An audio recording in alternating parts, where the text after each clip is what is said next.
Failure did not arrive like thunder. It arrived as a single spool of yellow polywire rolling across the bed of Lena Hart's pickup, banging against a dented toolbox, while every man outside Mason Feed laughed like she had just bought rope for her own hanging. Wade Barlow stood under the store awning with his arms folded over his clean, pearl-snap shirt, chewing tobacco tucked into his cheek, watching her load step-in posts she could not afford. "You building a zoo, Lena?" The men around him laughed harder. Lena did not answer at first. She shoved the last bundle of posts into the truck bed, then picked up the receipt and folded it once. Her thumb covered the total, because seeing it again made her stomach clamp. She had $73 left, 47 hungry cows, 280 acres of pasture that sounded like broken pottery when you walked across it, and a plan that looked, from the road, exactly like animal cruelty. By sunrise the next morning, she had driven those 47 cows into a square of wire so small it looked like a mistake. Shoulder to shoulder, dust on their backs, heads swinging, calves bawling, hooves grinding the last brittle grass into powder. Wade slowed his truck on the county road and stared through his windshield. Lena could feel the judgment from 200 yards away.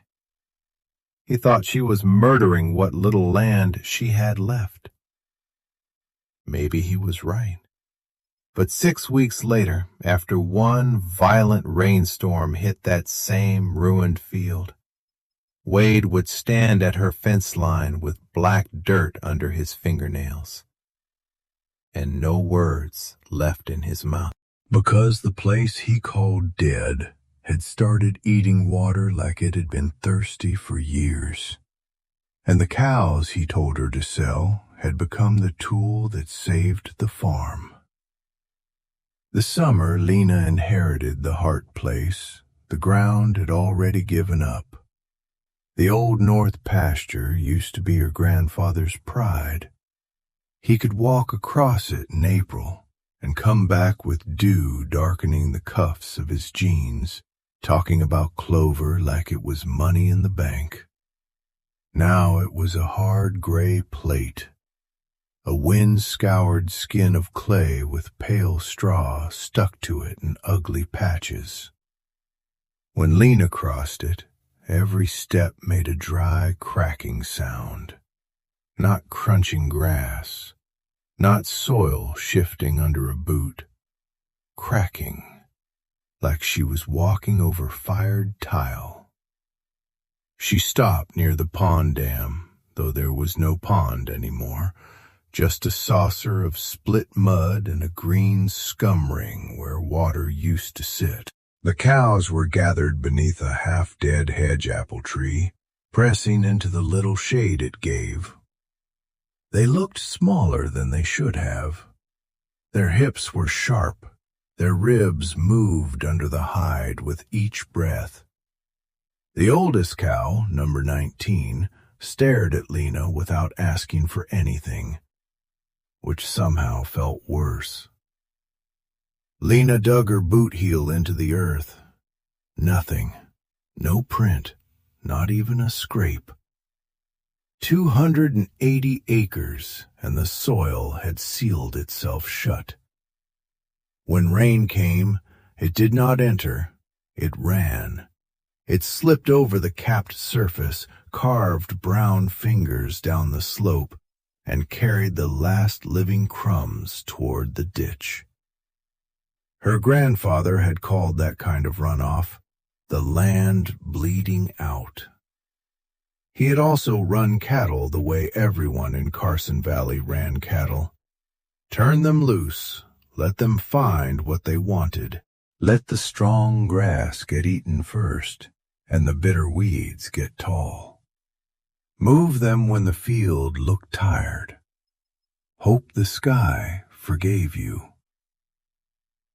It had worked for decades. Then the summers got longer. The rain came harder and less often. The open gates became an invitation for the cows to graze the best plants down to the crowns and leave the rest standing like wire. The pasture did not die all at once. It thinned, then it baked, then it stopped accepting water. Lena knew all of that because the numbers were sitting on her dashboard in unopened envelopes. The bank, the hay supplier, the equipment note on a tractor with a leaking hydraulic line, all of them printed in clean black ink as if ruin looked more professional on letterhead. She had been buying hay through a drought because she did not know what else to do. Every bale felt like feeding dollar bills into animals that were still losing weight. The driver who dropped the last load did not even climb down to chat. He unstrapped the bales, got her signature, and left her in a cloud of diesel and dust. That night, Lena sat at the kitchen table with a glass of tap water because she would not spend money on whiskey anymore. The laptop glow made the unpaid bills look blue. She searched the same phrase she had searched a dozen times. Grazing dead pasture drought recovery. That was how she found the old extension paper again. Then the ranch forum. Then the video from a man in Nebraska standing knee-deep in grass beside a temporary fence, saying the same thing every time. Don't spread the animals out. Concentrate them. Make the herd act like a herd. Let the hooves break the crust. Let the mouths take what they usually avoid. Let the weight of the animals push dead stems into the soil. Let manure and urine land evenly instead of piling up around shade and water. Then leave. Give the ground time. The pictures looked fake to Lena. Dark soil, deep roots, cattle in little cells of fence, green strips behind them. It sounded backwards. The land was weak. So the advice was to hit it harder. She read until after midnight. Then she closed the laptop and looked out the dark kitchen window toward the pasture. She could not see the cows, but she knew they were there, chewing through what was left. By morning, the idea had hardened inside her. Not confidence, something meaner. A last bet. Mason feed smelled like molasses pellets, rubber boots, and fertilizer. Lena went straight to the fencing aisle with her hat pulled low. She loaded yellow polywire, geared reels, a solar charger, a tester, and more step-in posts than she could carry without bruising her arms. At the register, the teenage clerk scanned each item slowly, glancing at her like he already knew the town would discuss the receipt before lunch. Then the front door chimed. Wade Barlow came in with 2 men from the co-op behind him. Wade owned the big spread west of Lena, 1,000 acres, white fences at the entrance, new squeeze chute. A truck washed so often it looked offended by dirt. He had known Lena since she was 12, which meant he spoke to her with the special disrespect of a man who believed history gave him permission. His eyes dropped to the polywire. "Temporary fence?" Lena slid her card toward the reader. "Yes." "For what? You don't have any grass to protect." "I'm not protecting it." Wade smiled. "Then what are you doing?" "I'm making the cows stay where I put them." The clerk froze with one hand on the scanner. Wade stared at her for a second, then laughed through his nose. "On that pasture? In this heat?" Lena kept her face still. "You bunch those animals up, and they'll stomp the last feed you've got into dust," Wade said. "Sell them while they're still standing. I told you that last week." "You offered me salvage price." "I offered you mercy." The word hit harder than it should have. Lena looked at the card machine. Approved. That tiny green word felt less like permission and more like a cliff edge. She gathered the receipt, carried the supplies out, and loaded the truck while Wade watched from the glass door. Nobody laughed loudly now. That would have been easier. Instead, they wore the sober faces people use when they think they are witnessing the beginning of a breakdown. Back at the farm, Lena laid the first posts along the south slope where the soil was hardest. The square she marked was less than 1/3 of an acre. It looked obscene. The whole valley around her was empty, and she was building a pen the size of a roadside motel lot. The first post would not go in. She put her boot on the little plastic flange and pushed. The spike stopped at the soil surface with a dull click. She shifted all her weight onto it.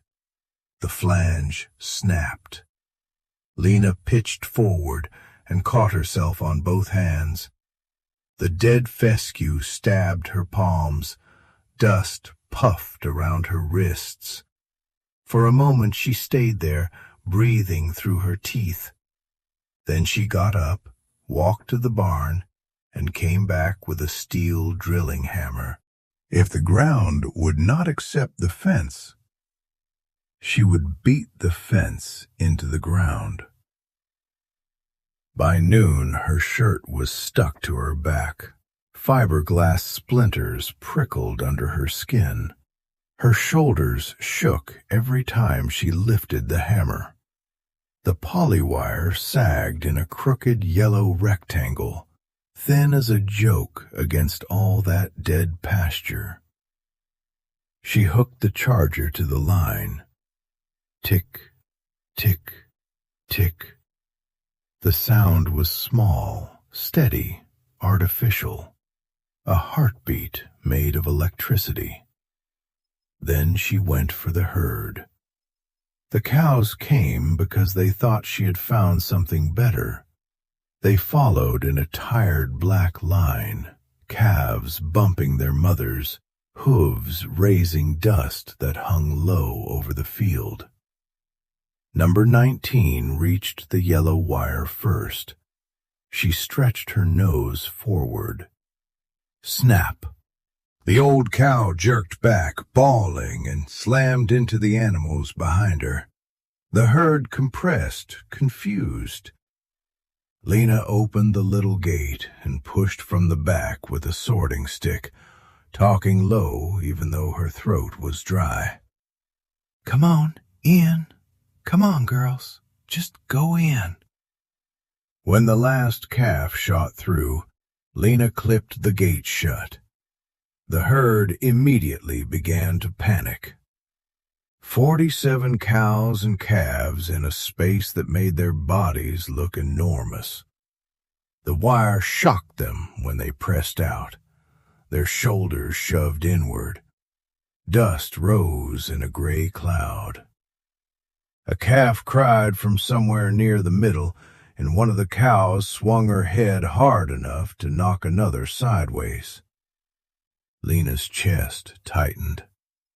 This was not a grazing plan. This was a trap. The dry grass under them vanished in minutes, not eaten, crushed, trampled into the dirt by hooves that suddenly seemed too heavy, too sharp, too destructive. Wade was right. The thought came fast and hot.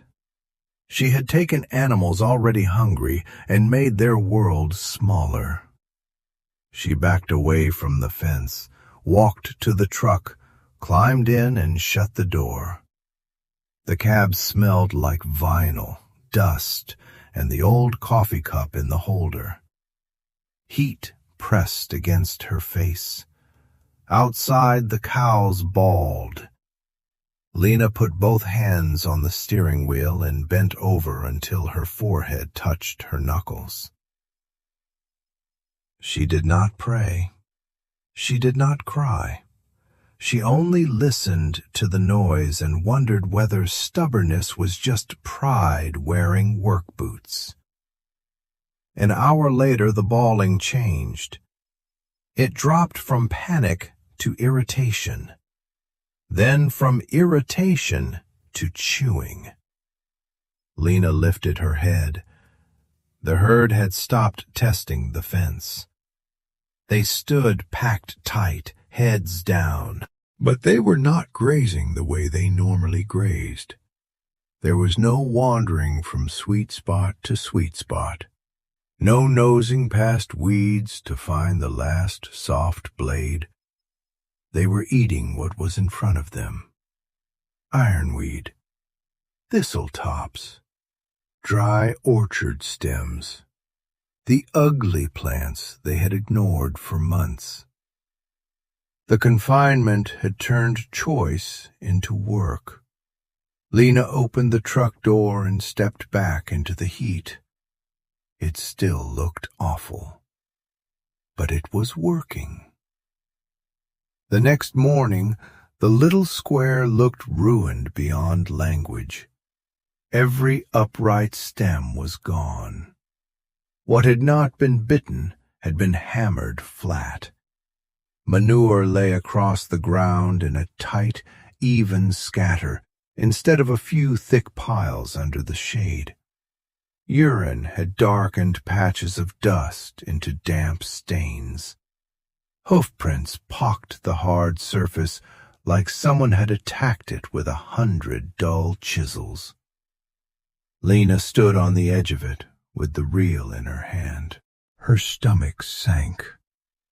The damage was so complete that even expecting it did not help. A truck slowed on the road. Wade.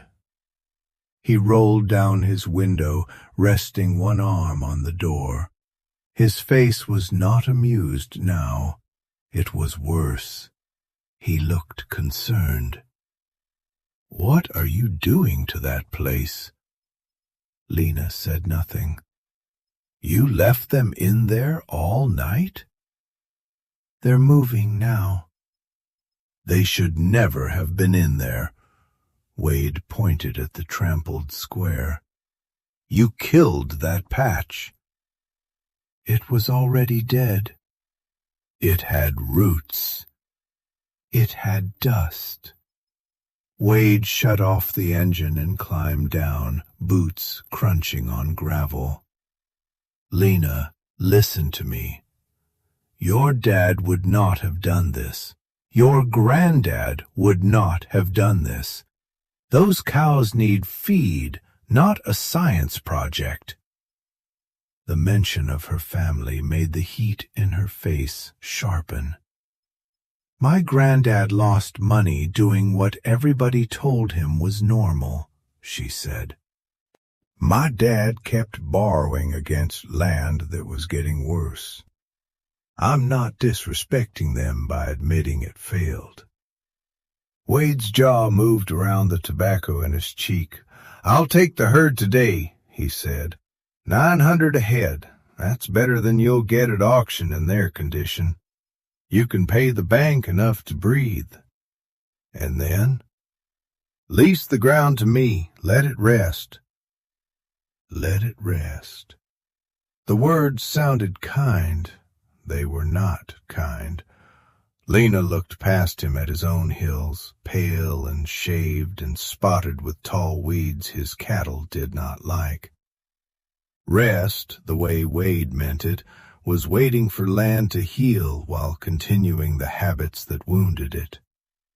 No. Don't be foolish. I said no. Wade's expression hardened. Then don't say nobody tried to help you.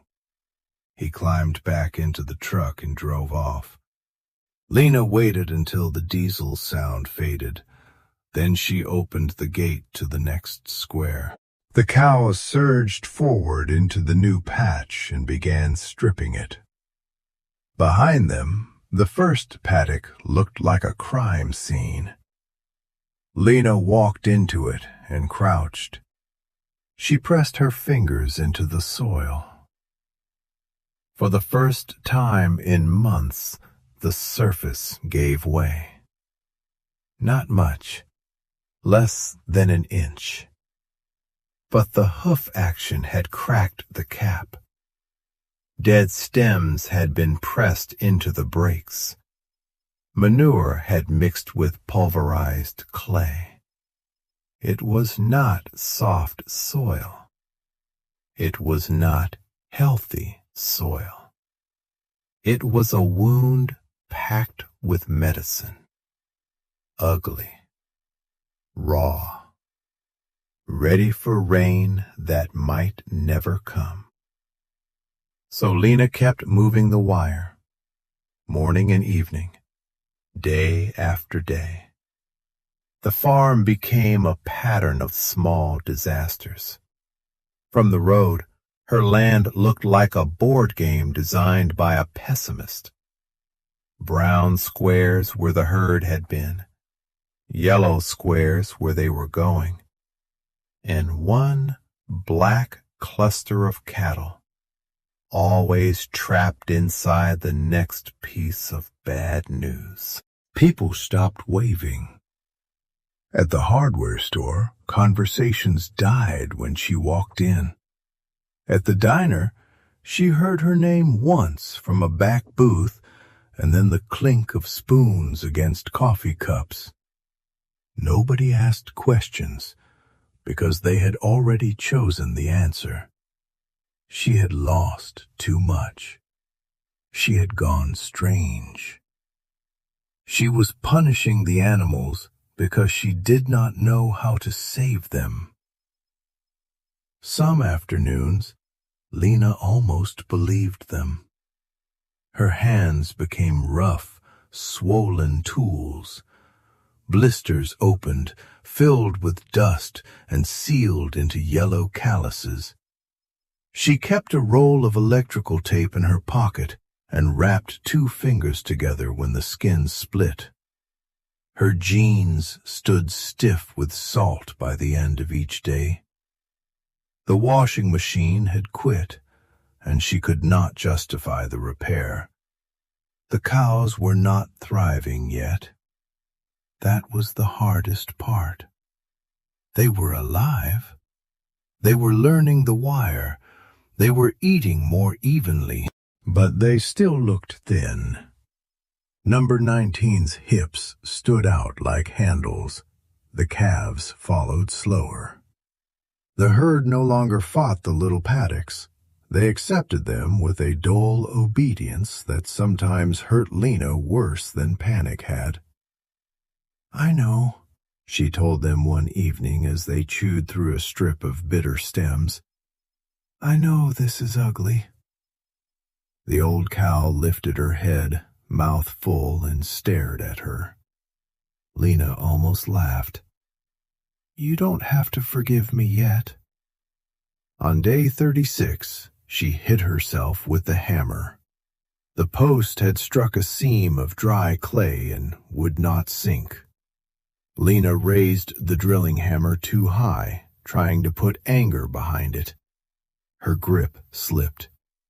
The steel glanced off the post and came down hard across her shin. The pain flashed white. She dropped the hammer and went down into the dust, clutching her leg, making a sound she would have been ashamed to hear from anyone else. For a while she just lay there. The sky above her was polished and empty. No clouds, no mercy.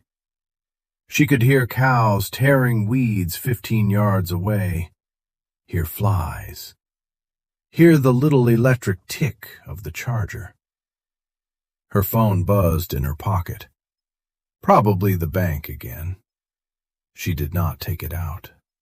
The truth pressed on her heavier than the heat. She was almost out of hay, almost out of credit, almost out of time. And every acre behind the herd looked destroyed. Something nudged her shoulder. Lena opened her eyes.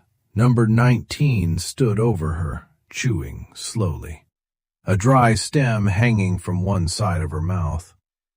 The cow's breath smelled sour and grassy. She nudged Lena again, impatient but gentle, as if the human lying in the paddock was blocking some edible weed. Lena rolled onto one elbow. Her cheek had been against a square grazed 3 weeks earlier. The soil beneath the trampled stems looked different. The surface was still ugly, but it was not loose dust. The flattened plants had made a thin mat. Dried manure had cracked over it like a rough crust. When the wind blew, the ground did not move. It was holding, barely, but holding. Lena sat up and wiped her face with the back of her hand. "All right," she rasped. She took the hammer, stood on her bruised leg, and finished the fence before dark.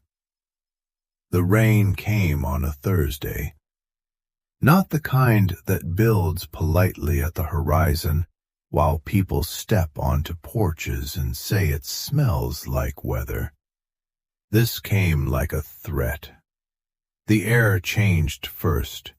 It went still in a way that made every sound too clear. The cows stopped chewing. Birds vanished from the fence wires. Lena was winding a reel when the hair on her arms lifted. She looked southwest.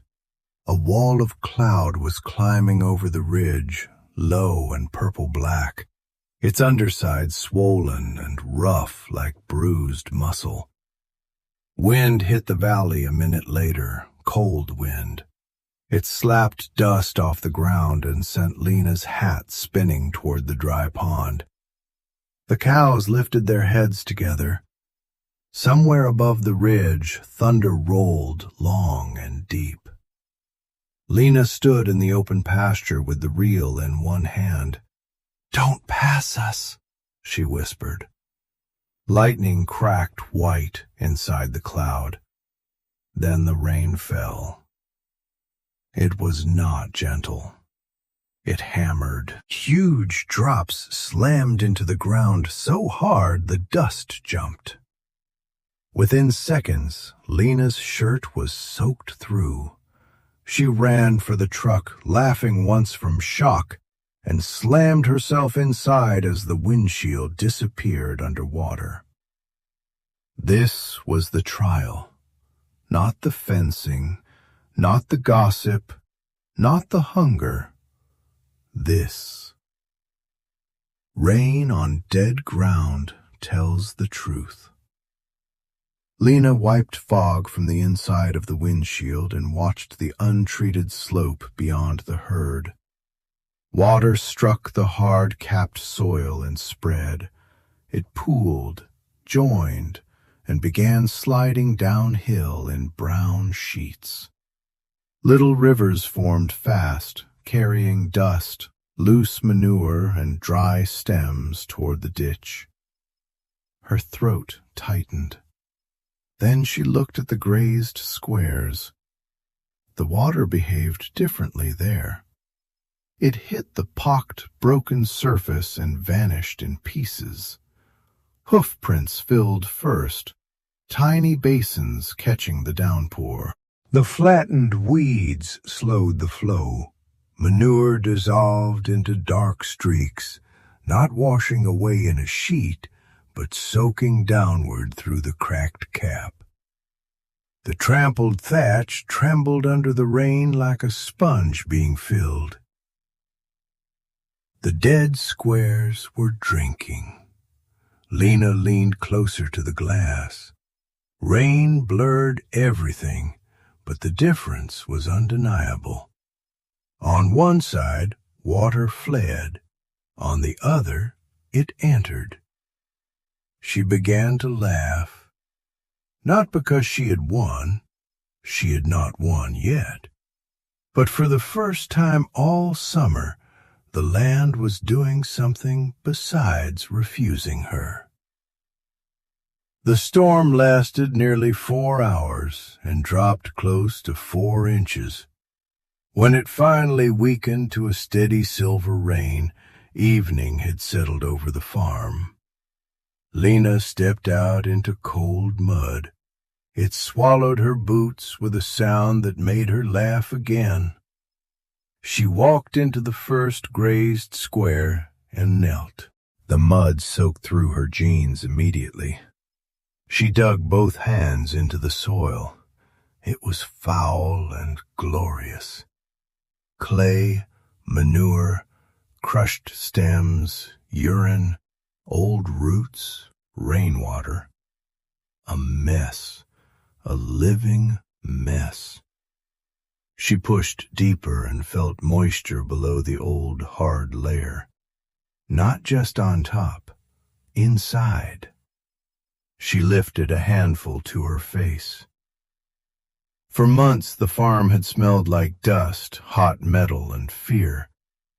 Now it smelled like rot, like worms, like something waking up before it had a name.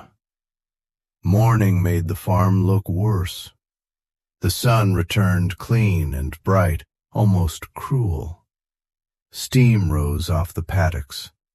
The grazed land was black mud broken by hoof prints and flattened brown plants. The cows stood on the high lot under the oak trees, miserable and wet, working through the last 2 bales Lena owned. She could not put them back on the soft ground, not yet. Wet soil could be healed by hooves, but it could also be ruined by them. The trick was timing. Impact when brittle, rest when tender. So she waited. Waiting was harder than work. 2 days passed. The mud crusted gray. Flies came. The bank called twice. Lena walked the paddocks in the morning and again at dusk, looking for green so hard her eyes hurt. Nothing. On the 4th day, she opened the certified letter. The bank wanted the default cured within 10 days. No soft language, no neighborly tone, just the clean machinery of foreclosure moving forward. Inside the envelope was a note from the branch manager, Carl Meade, written by hand. Lena, Wade Barlow has offered to purchase the deed and clear the balance. You would avoid bankruptcy. Call me before this goes further. Lena read the note standing at the kitchen counter. Wade was not offering mercy anymore. He was circling the land. She put the note in her pocket and walked outside.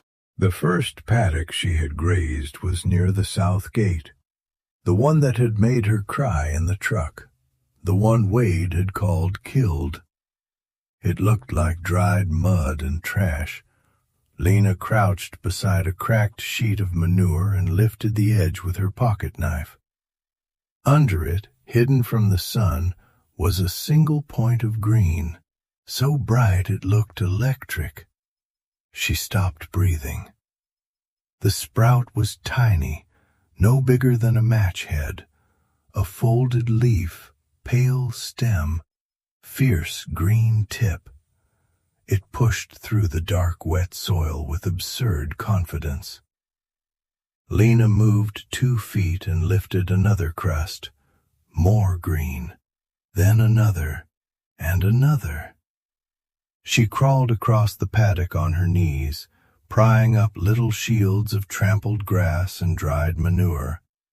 Beneath them, the soil was full of small white root hairs, clover leaves, thin grass blades, volunteer chicory, plantain, orchard grass that had not shown itself in years. The seed bank had not been dead. It had been locked out, waiting for the soil to open, waiting for cover, waiting for nitrogen, waiting for water to sink instead of run. Lena sat back in the mud with her pocket knife in one hand and began to shake. She was still broke, still late, still 10 days from foreclosure. But the field was no longer silent. It had answered. By the 5th morning, the south slope had changed color, not fully, not beautifully, not yet, but enough that even a person trying not to see it would see it. A green haze spread across the old disaster squares, soft at first, then thicker where the herd had trampled hardest. The untreated areas were still pale and crusted.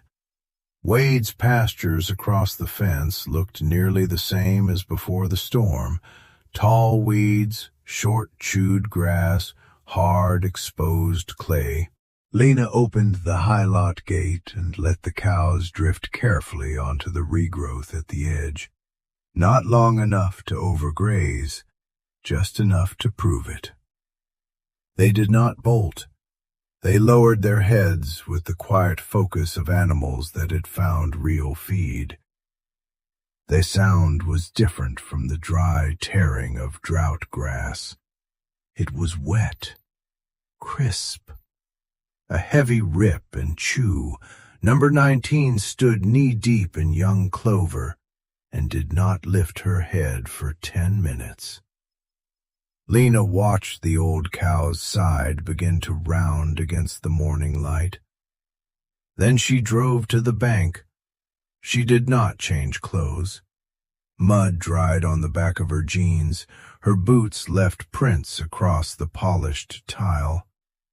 The lobby smelled like lemon cleaner and cold air. Carl Meade looked up through the glass wall of his office, alarm crossing his face. Wade Barlow was already sitting in one of the chairs, hat on his knee. Of course he was. Lena opened the door without knocking. Carl stood. "Lena." She dropped the letter on his desk. "I need 90 days. Carl's mouth tightened. "We have been over this. The board won't extend a non-performing agricultural note without collateral improvement or cash." "The collateral improved." Wade let out a tired breath. "A rainstorm is not an improvement." "It is if the soil kept it." Carl looked between them. "Lena, I'm not basing a loan restructure on hope." "Then don't. Send an appraiser." Wade leaned back. "To look at mud?" "To look at forage," Lena said. Silence held the room. Carl removed his glasses and rubbed the bridge of his nose. "Even if I send Evan Rusk tomorrow, and even if he says the pasture responded, one flush of grass does not erase default. It buys time if the carrying capacity changed." Wade laughed once, flat and sharp. "Carrying capacity doesn't change in a week." Lena turned toward him. No, it changes when the thing limiting it changes. Wade's eyes narrowed. The problem was not that the valley forgot how to grow grass, she said. The problem was the soil could not take water. My side took it. Yours shed it. That landed. Wade looked away first. Carl, uncomfortable now, picked up his pen. Evan can be there at 8. Lena put both hands on the desk and leaned in. If he says it's dead, I sign Wade's offer before noon. If he says it's alive, you stop the foreclosure and restructure. Carl did not answer right away. Wade did. I'll pay for the appraisal, he said. I want the record clean. Lena looked at him. So do I. At 8 the next morning, Evan Rusk arrived in a silver SUV with a soil probe, rubber boots, and the expression of a man who charged by the hour and wasted none of them. Wade's truck followed behind him. Lena waited by the gate holding a spade. Evan had already reviewed satellite images. He said so before saying good morning. Last pass showed high bare ground temperature and poor vegetative cover. Satellite was early, Lena said. He gave her a look. She turned and walked toward the rise. The three of them climbed the slope in silence. At the top, the south pasture opened below them. Evan stopped. Wade stopped too. The field was not perfect. Lena knew that. It was still rough, patchy in places, ugly at the margins.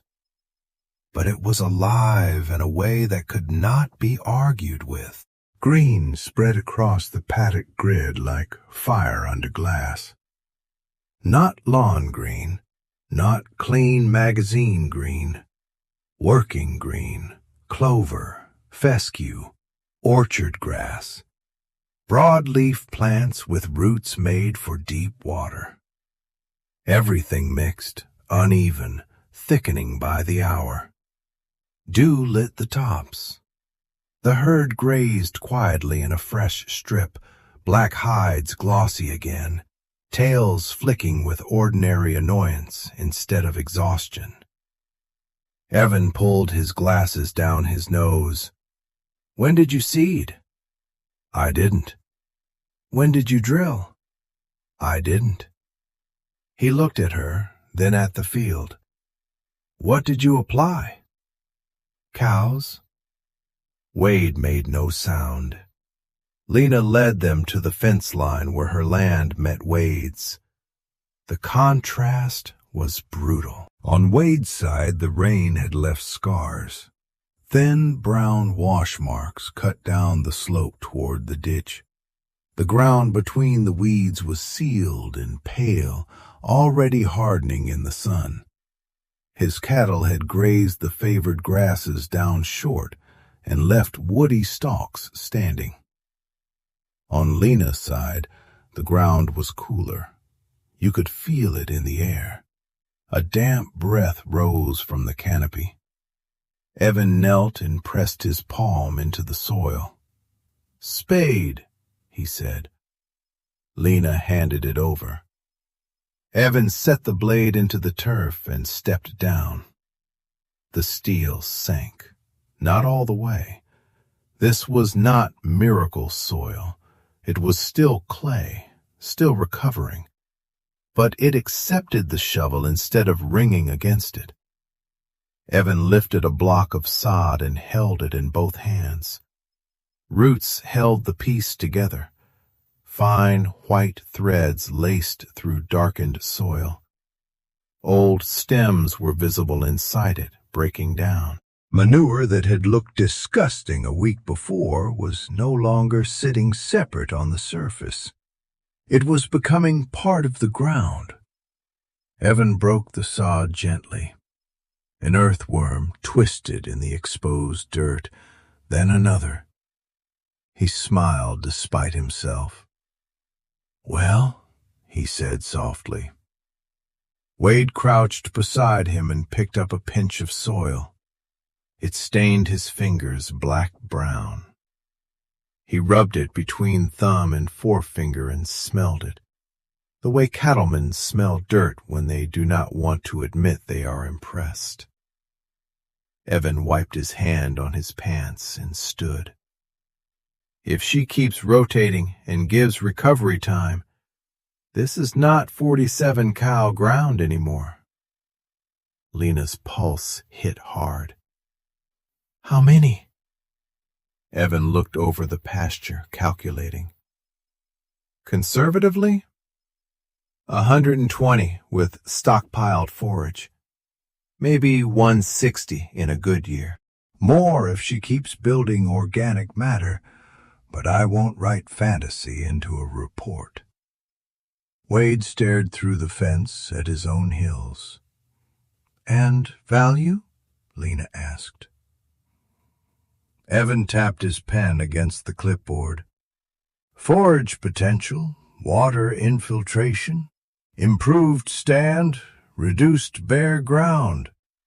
I can support a significant upward revision, enough to justify a restructure if the bank wants a performing borrower instead of a forced sale." Lena felt the words, but did not trust them yet. Wade rose slowly. For the first time since she had known him, he looked uncertain on his own land. "You really didn't seed?" "No." "No fertilizer truck?" "No." He looked back at the cows. "Just the wire." "And the herd." Wade let out a long breath. His shoulders dropped. "My grandfather used to say this valley was belly deep in grass when he was a boy," he said. "I thought that was old men making yesterday taller." Lena said nothing. Wade looked at the sod plug in Evan's hands, then at the pale slope behind his fence. "I was wrong." The words came out rough. Lena had imagined this moment 100 ways. In all of them she had something sharp ready, something about mercy, something about salvage price, something about men laughing in feed stores. But standing there with the living soil under her boots, she did not want to waste the moment on a victory speech. Wade looked at her. "I'll call Carl. I'll pull the offer." "Why?" His mouth tightened, but not with anger. "Because I wanted your acres," he said. "No use dressing that up. But I'm a cattleman before I'm a vulture. Land that responds like this should stay with the person who had the nerve to listen to it." He climbed through the fence carefully, as if crossing into his own failure, and walked back toward his truck. Evan finished his notes. By noon, Carl had the revised appraisal. By 3, Lena had a 90-day extension, a restructured payment schedule, and a small operating line tied to documented forage recovery. It was not salvation. It was room. In farming, room can look a lot like a miracle. That evening, Lena walked the pasture alone. The herd grazed ahead of her in a new strip, calm and heavy, their bodies making soft brushing sounds through the leaves. Bees worked the first clover flowers. The air above the soil was cooler than the road. Every step pressed moisture around the edges of her boots. She found the first paddock again, the place where the cows had panicked, the place where Wade said she had killed the roots, the place where she had sat in the truck certain she was torturing animals and ruining her inheritance. The grass there was thick enough now to hide her ankles. Lena crouched and parted it with both hands. Under the green canopy, she could still see pieces of the old wreckage, trampled stems, dark flecks of manure, hoof prints softened by growth. The land had not erased what happened to it. It had used it. That was the part nobody saw from the road. Healing had not looked gentle at first. It had looked like destruction. It had looked like a hungry herd jammed into a wire square while men laughed from the feed store.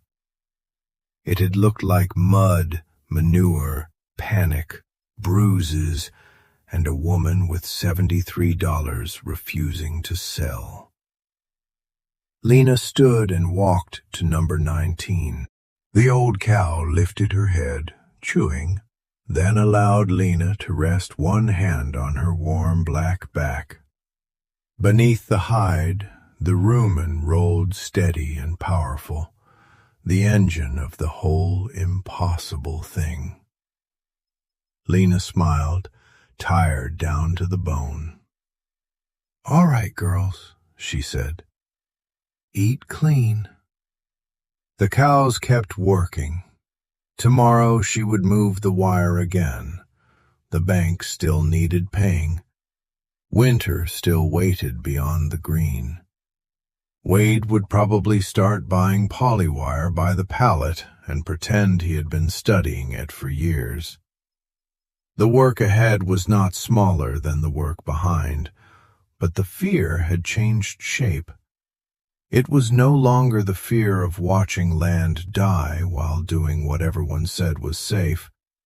It was the useful fear of steering something alive. Lena picked up the reel, felt the pull of the yellow wire in her hand, and looked across the valley. The dead field had not come back because she left it alone. It came back because she finally understood what it was asking for. Impact, cover, rest, and enough nerve to wait for rain.